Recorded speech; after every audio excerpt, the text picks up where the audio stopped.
That's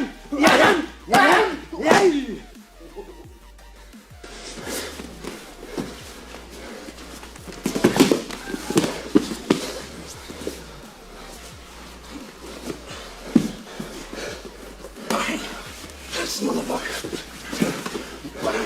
That's number 2.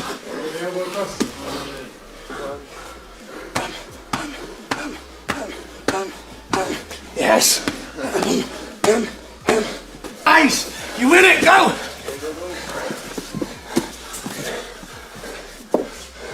I'm so glad I had a cup. So glad I had a cup there. That was a nice doink. Good rounded. Ian Garry, the future.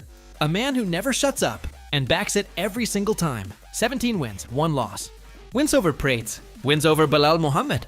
Now the biggest test of his life, he's not hiding from Makhachev.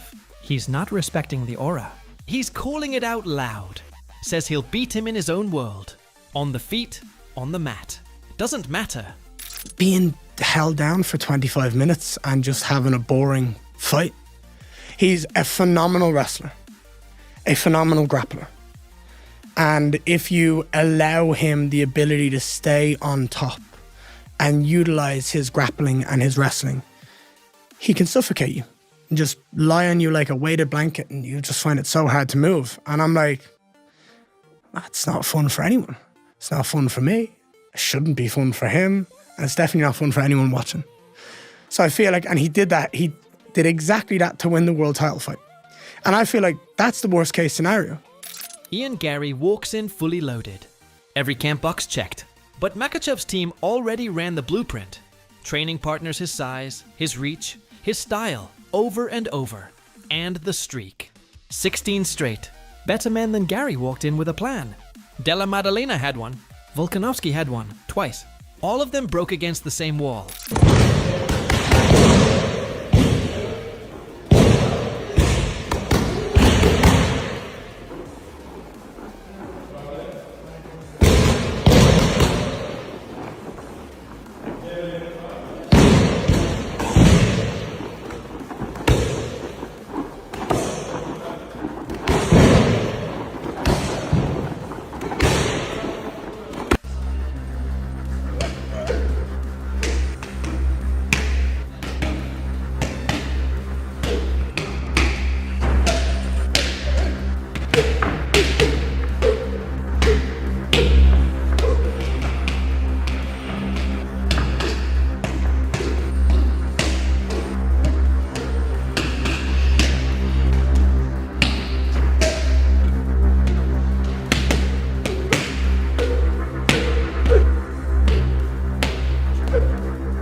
Makhachev grinds through the same brutal wrestling rounds that built his legacy, sharpening a game that's already broken 16 men in a row.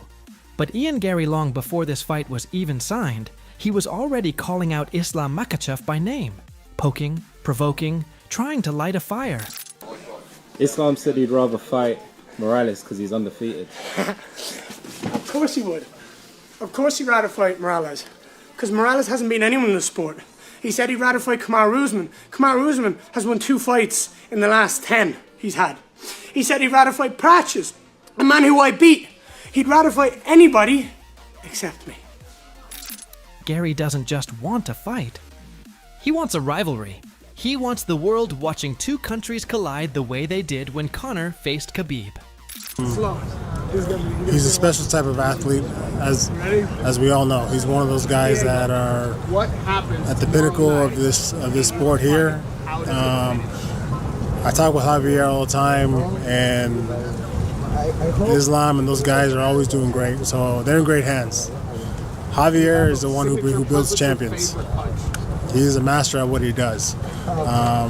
So he's always with those guys. He's always with Islam, and so I know they're in great hands. They're getting exactly what they need as far as the the fighting goes, the training goes, all that. So I see Islam just continuously doing what he's doing, and that's winning impressively. He's somebody who's mastered all aspects of MMA. I assume that Islam's going to win that one, just because of his wrestling pedigree. You know, to be able to take it, the fight's going to be standing or on the ground. It's a great gift.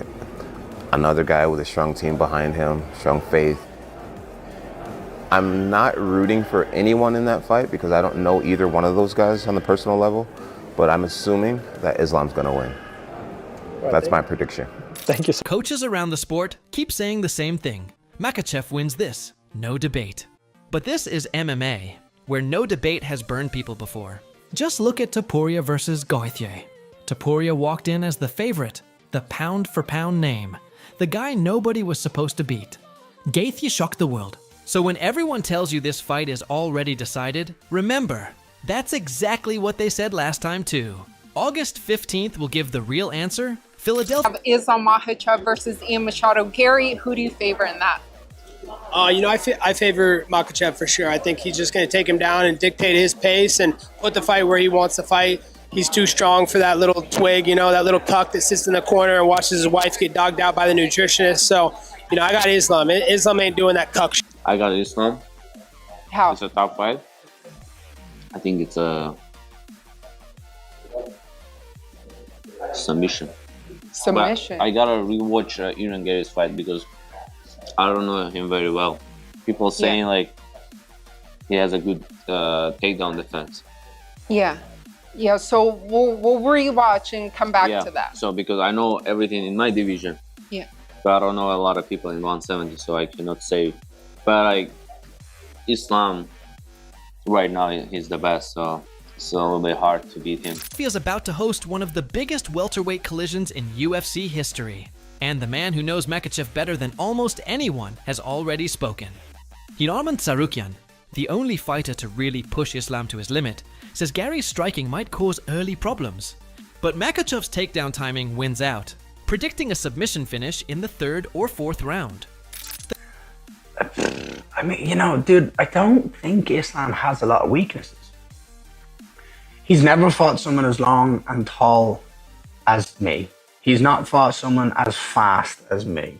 He's not fought someone who has the distance management, the boxing capabilities, the head movement that I did, but also the takedown defense.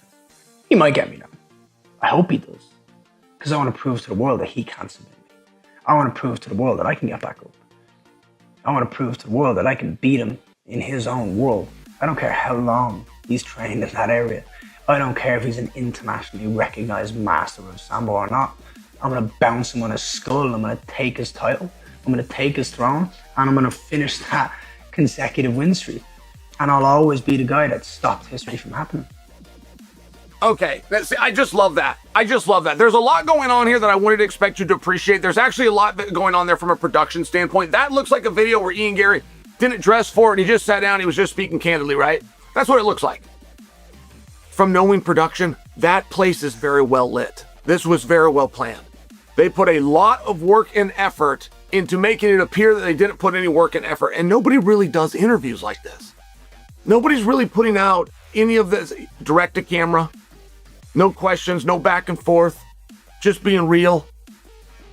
And you can sense realness too. I mean, notice there, Ian Garry didn't try to sell you anything. He didn't plug a sponsor on that. He didn't tell you where to get tickets. He didn't tell you the date of the fight. He didn't tell you to get over to Paramount Plus. He didn't do anything like that. He was just talking to you about how he feels about his next opponent. Now, Ian mentioned something in there. He says that Islam's never fought anybody as long as me. That is accurate, but I will tell you, it goes down a road that has proved to be less accurate, which is so many times when we haven't seen an athlete do something, a great athlete like Islam, we then jump to, therefore, he can't do that. I remember this with George St. Pierre, who had taken everybody down and beat them on the ground, 100% of people. And he's getting ready to fight Matt Hughes, and the world's saying, you're not going to be able to take him down. The world was right, so George threw a head kick and knocked him out. But that was the day that we found out that George could fight on his feet. The coaches have their predictions. The numbers favor the champion. But this is the sport that's humbled favorites before. And on August 15th, inside Xfinity Mobile Arena, none of the talk matters anymore. Just the cage. Just the two of them. And an answer nobody can predict. That's it for this breakdown. Drop your prediction below, and we'll see you back here fight week.